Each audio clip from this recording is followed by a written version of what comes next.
Welcome back to a new season of Slow Style Home. I am very excited to share with you a new series that I'm starting called Designers at Home.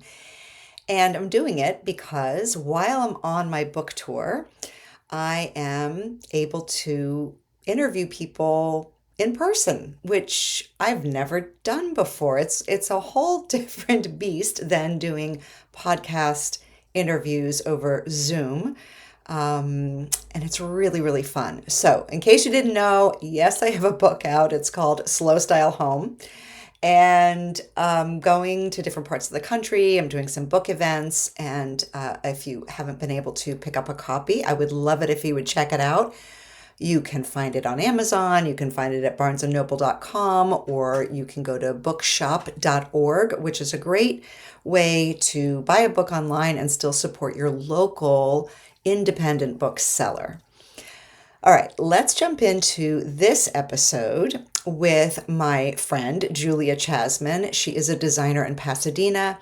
We had a great time chatting about her home. I want to also let you know to stick around at the end because I do a little sort of nerding out on all of the different design terms or references that she makes in an effort to just make sure that you know what we're talking about. And some of the things that I explain, you'll probably already know, maybe others you don't. So definitely stick around for that. All right, here we go.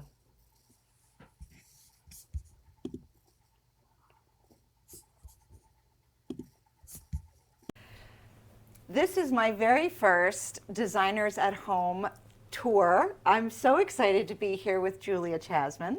We met because she was on the show, what, a year or two ago? Maybe a year ago. Maybe about a year ago. And I'm in LA, Pasadena to be specific, with Julia in her beautiful home. Thank you for, it's such a private, intimate space. So thank you for allowing me to come in. Thank you, Sandra, for asking me and for coming to my house. Yes. This is a first for me too.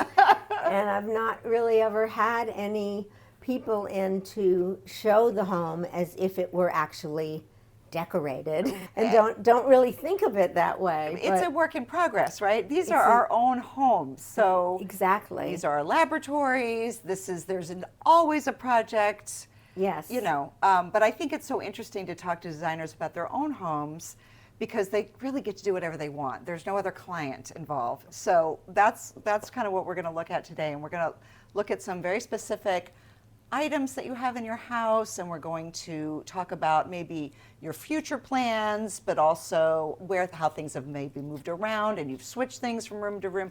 All of the things that I want everybody to do in their own homes. Great. Yeah. No, I think that's so true. I mean, in your own home, it's great not having a client, especially after you're divorced. You really can do what you want. And then it's really true. Right. So real quick, before we get up, this is a Craftsman. Tell us just a little bit about the house itself. Okay.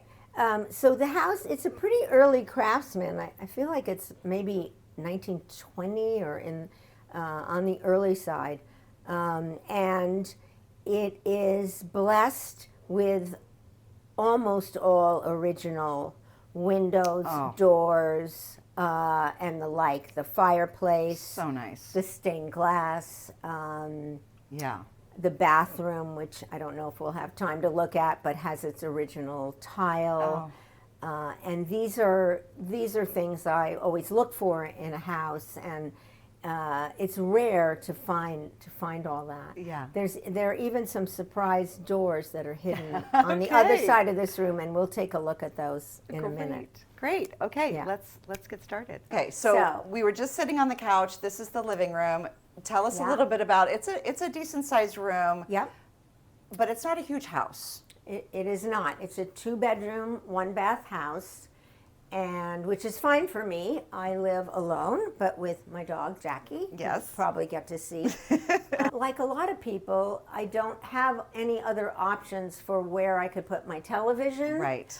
Or my baby grand piano. Right. Which belonged to my mother, and so is very important to me. Oh gosh, and yes, is, of course. An antique Steinway Beautiful. So it's a major piece of furniture as well. But it could only go over here, and the fireplace being there. Yeah. The seating wanted to be around the fireplace, Right. and the television kind of had to be on that wall. Right. So when we're sitting here, you're facing the TV, but the Yes. focal point still, the Yes. fireplace still maintains its focal point. it's not too bad. I mean, now that we can mount our TVs on the walls, Yes. it's not so bad as it used to be, when they'd be like having to perch on something. Yeah. Sure, if I had a den where I could just have TV, this room might have had a purer feeling if it was just art in here. But I don't mind it at all. And really, it is, it's in real life. It is This real is life. how it is, And folks. this is such a common issue. Before we leave this room, I just Yeah. want to talk about the pattern mixing going on. Oh, yes. So talk to us a little bit about, first of all, you've got this fantastic chair right here with this buffalo plaid Right. check. Okay. This is a cantha. Cantha quilt. An Indian. It's not on. You get two patterns. At least Exactly. two patterns for the price of one. I know, I love that. I love them. I use them everywhere. I have them on my upholstered things because of my dog.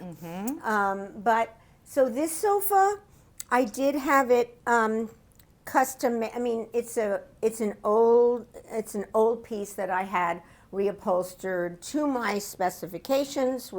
I picked the patterns. I added the bullion fringe. This is an African textile that I just added recently, that I bought from Annie Shires Meyer tag sale that she had. Fantastic. And happy with that. So it's actually pretty recent. All the other pillows I collected over the years. I've had these zebra ones for a long time. Scalamandre. It's not, but it reminds you Yes. of that print. It does. It's reminiscent, but it's slightly different. The Okay. Scalamandre ones, they're leaping. Yeah, that's right. There's arrows involved But too. I've had that just love the colors they're printed on, the deep green and the ochre. Those colors are always going to be in any palette that I do, pretty much. Okay. And then I added the button print. This is vintage textile that Pearson Ward, they found the fabric and they made these pillows with fringes. Love it. I Yeah. had to have them. And I bought this fabric, is a John Darien print also, and it's parrots, and they're so cute. So I had leftover from my client's Roman shades. Great. So I made two pillows for And myself. did you put the little Yeah, I had pom-pom this fringe? rickrack not rickrack, pom-poms. Yes. I love pom-poms. Me too. I love a pop And the of red. tassel. And then the this tassel. chair right here. This chair- The pillow with it is brilliant because this could read country. Yeah. And instead it reads Well, because this eclectic. is I think it's from a Balinese or Indian hand-dyed textile that I bought from Madeline Weinrib and had made into a pillow. And the chair, if anyone saw my room at the Pasadena Showcase House of Design this year, I had this made for that room. And I had the pillow on it there, and everyone loved it, and I decided I had to purchase it and take it home, which I did. So But it's interesting because this is new to you. Yeah. This this African quilt is new to you. I mean, you would never know. Everything looks like it's been here forever, and you're Well, constantly thanks. evolving. I'm constantly changing. I had, I mean, honestly, the rug is new too. Oh. And I had another rug that had red in it from Casa Lopez. And that looked great too. But this rug I bought just recently from Pearson Ward's West Elm collab. Okay, yeah. Because they have such a great line of things, very affordable pieces. Love the colors. Thank you. I mean, I think they're great too. Yeah. I just love how they did a checkerboard rug with little tiny checkerboards in the Inside. squares. Right. With adding that pop of blue. I think it's very, very clever. And it's really. a nice big scale, which I think is great in this room with everything else The trick going with on. pattern mixing is to mix up the scales. Mm-hmm. You can't have all the patterns be the same size. Mm-hmm. They've got to be, and that's exactly what they knew here, to put the tiny checks Right. in the big checks. It's Right. very, very good. All right, let's move into the dining room. So I want to show you the pocket doors Yes. that are a bit of a surprise in the house. And they're original, right? They're the completely thing. original. Oh, wavy leaded glass. They're just beautiful. Yes. They stay perfectly clean because I rarely open them. Here's another one. But I mean, they're just like, not that many Craftsman houses had these. So this Oh. must have been like a very nice custom build. Right. It's just, I love it. I love it. So So we open them up, and then you've got this incredible modern piece right here with a Yes. Parsons table, but you've got the Craftsman chairs, which is such an interesting mix. And I've and of course, always- the scale of this lighting fixture is incredible. yeah, so I've always, before I had this table, I used to have, if I'm talking about years ago, I would have a white Saarinen tulip table Okay. with these same chairs. Yeah. I've always wanted to mix modern, mid-century with an earlier era. It Right. just makes total sense to me, and I think it looks great. It does. And to me, the scale of the light, I mean, I do choose carefully. I have made mistakes. I have had to send back light fixtures that turned out to be literally too big to fit in the room. But this, to me, I wanted it to be as big as it could be. And I think I've hit the right, just the right note here. Yeah. Because Well- I love a dining table with a pool of light on it. Yes, it does do that really beautifully. I love it against this. This is so Yeah. big that I feel like this is not covering up anything. Right, exactly. We that- don't have to worry about it. Yeah. Like you can't see the artwork. This is a painting. It's after Ellsworth Kelly. Yeah, and look how It you've was- propped this and portrait, this oil The portrait. same. I like to, It looks great. put the old against the new. Yeah. And and then this bookcase, I'm sure people will recognize.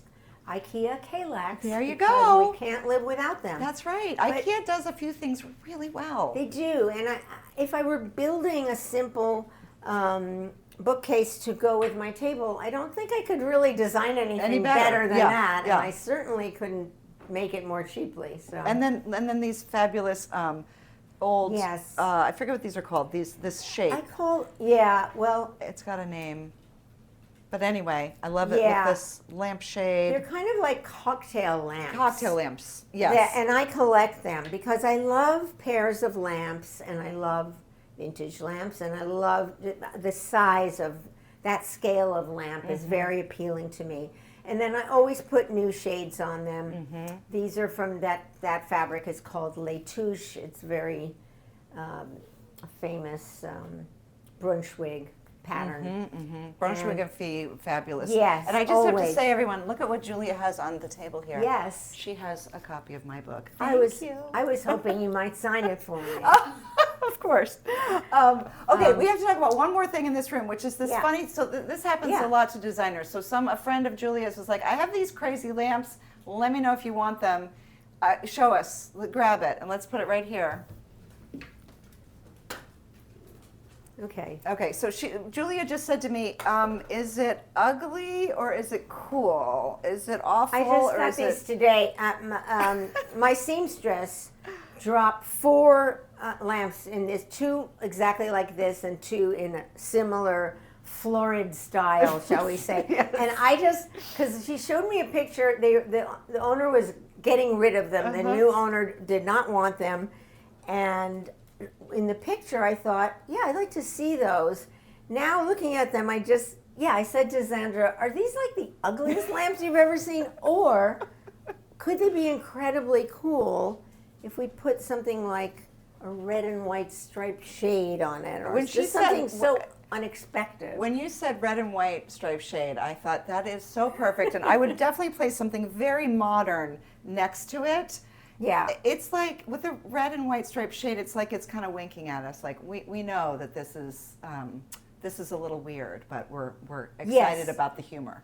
I like that idea. That's a really important concept, I think, for my design in particular, but really all design. I think humor is key. I think a whimsy in a house. I look for that. You want that. It just takes the curse off of having to everything be so perfect. Exactly. And shows off your personality. I mean, Yeah, exactly. Yeah. Exactly. So things like, well, like these paintings, which are called Lover's Eye. And I just found this artist, Mary McGuire, who's selling these. She paints these in this style and then makes prints of them in different sizes. And you said you bought them And for a client? Picked them I up for a did. client? These are Yeah. going into Yeah, a client's home. Yeah. And they come in all different sizes. I think they're so charming. They are. Because the originals, if you're lucky to find one, they go for a lot of money. Right. And these absolutely, imagine in a gallery wall, Right, just like yes. working in, It's going to be great. you know, next to, Yeah, right there, It's this just- little cook right there. There look you at go. that. Yeah. Or Yeah. anyway, I was very happy to find these, and It's all about the hunt. it's all about, yes, shopping for a living. So Julia, this is your office. Yes. And I know it's it's where you work, so we've got swatches and everything else, but there's this beautiful, this whole area right here is so beautiful, and I cannot stop looking at this chandelier. I mean, is it Yeah. French? What is this? Well, we don't know where it's from, but I'm guessing it's Italian. Okay. And it's 1950s tollware. You know, it's metal and it's painted. And then I added the gingham shades because why not? Yes, they're great. And I had it in the dining room before. It did not look good in there. It Okay. didn't have that pool of light like I like on the Right. dining table. I'm just trying to So- picture the dining room with this in it, and you're It right. did not look good, and nobody ever liked it in there. But Okay. here is great. And also, I was very lucky to be able to fit in one of my favorite old hutches with this pine. It's just such a classic clean line piece. It is. And I'm able to store a lot of my Oh, you have to see vintage this. blankets and canthas, Yes. all of that in here really well as my purses, because this is my home. And you have a couple of And cantas I have right another here. cantha Yep. here. And I recently restored this poster. I don't know if you, Oh. this is brand new. It was my father's, and I had Oh. to do a lot of work to get it back into shape It looks because it had great. been damaged. It was mounted on a board. Oh. And oh. I had it restored by paper restorer and wow. mounted on linen. And it's by this artist Savignac, who's Okay. very well known Parisian artist. But I've not seen this image, which was obviously from a celebration in 1951. And a great frame Yeah. choice, by the way. Love that frame. Thank you. I get this frame very often that it has things to me that look like a thumbprint. Print. Yeah, right, And right. you'll find them in a lot of my pictures. And then this room leads us back to We go back, the front yeah. hall. Yeah, I'll come up here. Here we are. Yeah, my office, it's nice because for someone who lives alone, this works well as an adjoining room, but it does also have two doors and a closet, so I can have a guest stay in there if I want to. And as soon as I can put all those swatches away with sufficient maybe it's more IKEA pieces that I need, just one more to fit them all and get them out of sight, and then I think we'll be almost done. Yeah, lovely. Julia, thank you so much for sharing your beautiful home with us. I Thank you, absolutely Zandra. love it, and it's just been a pleasure to be here. So thank you so much. Thank you for coming. It's really been my pleasure.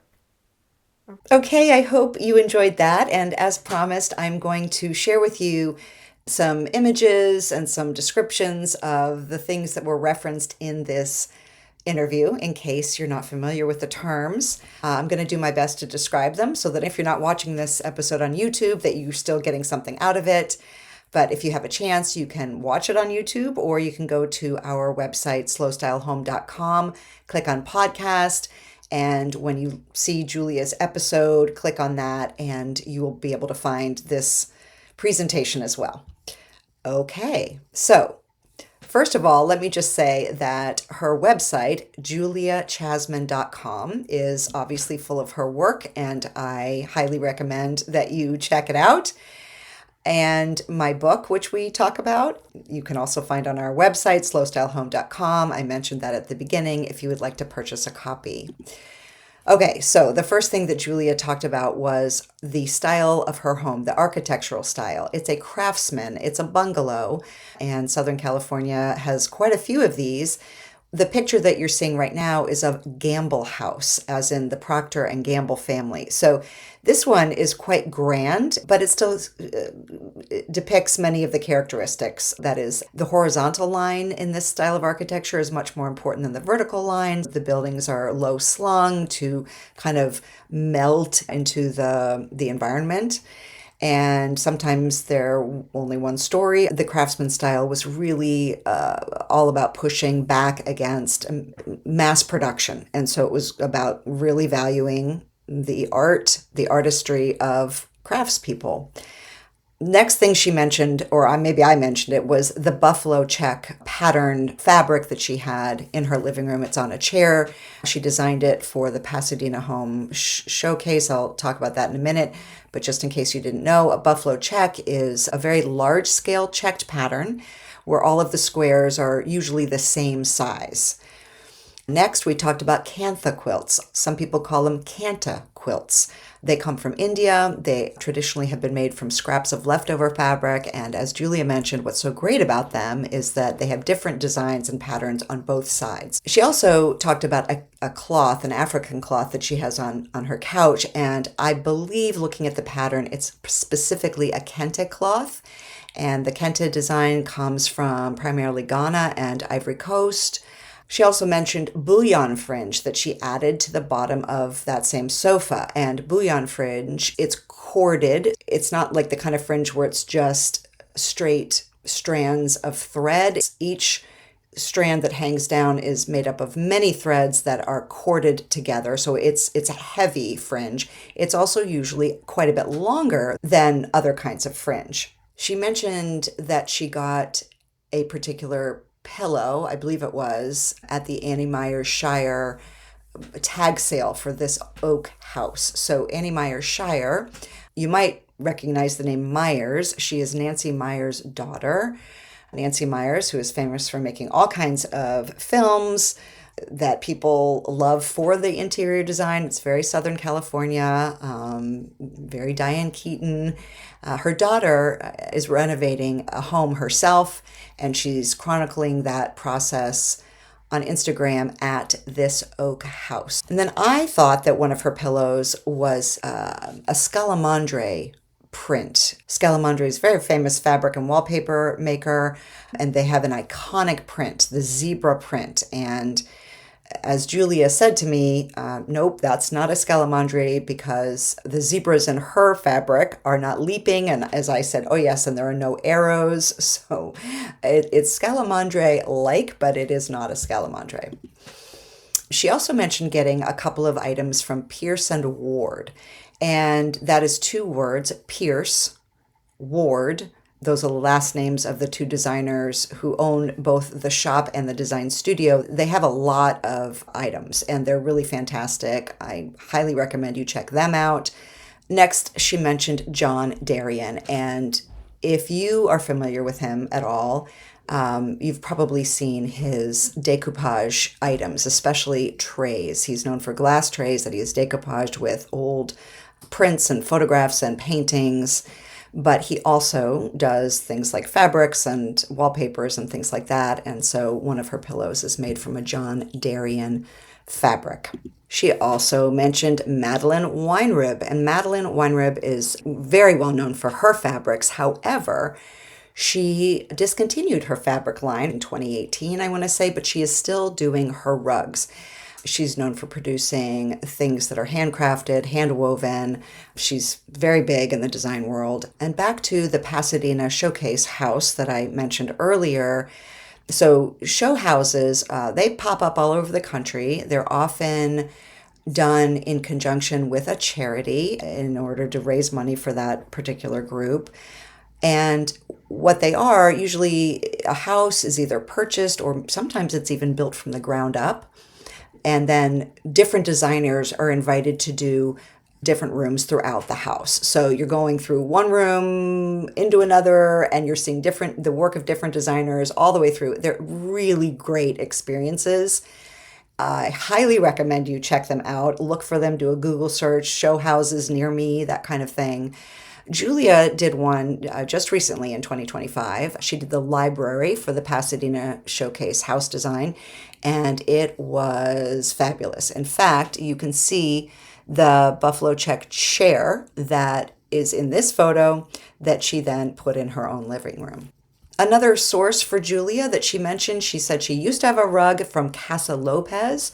I know it doesn't sound like it, but this is actually a French design house. They produce some lovely things, linens and plates and glasses and that kind of thing. So definitely stop into one of their showrooms if you are on the left or the right bank of the Seine in Paris. And then we talked about her Parsons table in her dining room. That's what she has for a dining room. And maybe you've heard of Parsons tables before. This is what they look like. They were originally designed by Jean-Michel Frank in Paris in the 1930s, and they're very modern at the time. They're still pretty modern looking, but a real Parsons table like this one, you can tell what it is because the width of the legs on all four sides is the same as the width of the depth, I guess, of the top of the table. So it's a perfect rectangle, all straight lines, no fuss, no frills. Very indicative of that particular design movement coming out of Europe in the 30s. Julia also mentioned that she used to have a tulip table in here instead of the Parsons table. Tulip table is another iconic design, a little bit later than the Parsons table. I believe that Eero Saarinen created it in the 40s or 50s for Knoll Furniture, Knoll.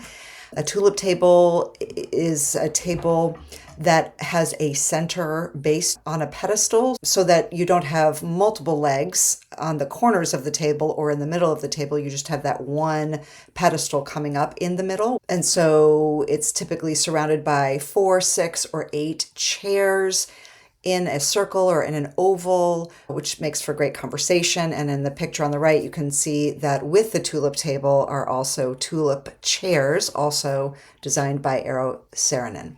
And then we looked at one of her paintings that she's got in her dining room, and she said it was Ellsworth Kelly-esque. So Ellsworth Kelly was a painter in the 50s and 60s. He is known for doing huge blocks of color devoid of any other content or context in his paintings. Everything was about shape and color and scale for him.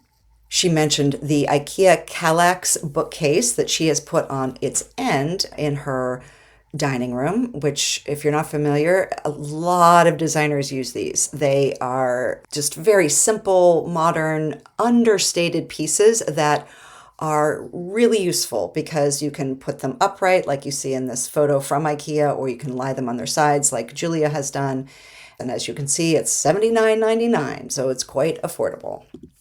We also talked about a piece of fabric on those 2 small cocktail lamps that she has on the IKEA Kallax, because she's got it going sideways, the bookcase, she's using it as a buffet. So she's got two little cocktail lamps on the top, and they have some beautiful fabric on them.